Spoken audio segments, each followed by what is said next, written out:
उत्पत्ति उसका 3 अध्याय, दंड है, शाप है। नई सृष्टि में प्रकाशित वाक्य 22 अध्याय 3 पद, एक दिन शाप नहीं रहेगा।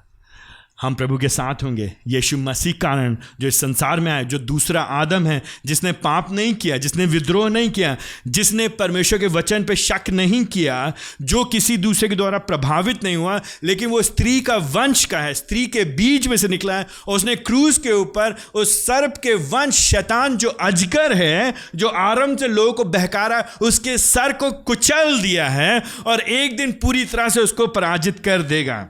और फिर जब हम नई सृष्टि में पहुंचेंगे तब वहां पे कोई शाप नहीं होगा, तब वहां पे पसीना नहीं होगा, तब वहां पे ऊँट कटारे नहीं होंगे, तब वहां पे हम लोग एक दूसरे पे शक नहीं करेंगे, एक दूसरे पे उंगली नहीं उठाएंगे, परमेश्वर के वचन पे प्रश्न नहीं उठाएंगे, बल्कि क्या होगा? वर्स 3 टुवर्ड्स द एंड, उस नगर में परमेश्वर और मेमने का सिंहासन होगा और उसके दास उसकी सेवा करेंगे, उसके दास उसकी सेवा करेंगे।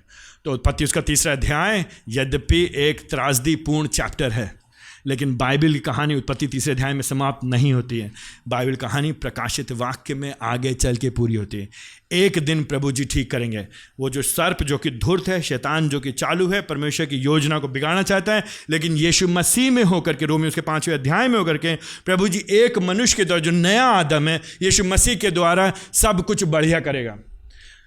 प्रश्न ये है आपके और मेरे लिए इस समय यहाँ पे 2 बीज हैं, एक है स्त्री का वंश, एक है सर्प का वंश।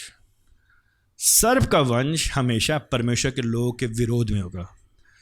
सर्प का वंश हमेशा परमेश्वर के वचन पे शक करेगा। सर्प का वंश हमेशा परमेश्वर के लोगों को भड़काएगा। सर्प का बीज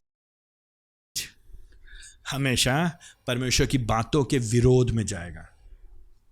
स्त्री का वंश, जो सच्चा स्त्री का वंश है, वो परमेश्वर के वचन पर चलेगा।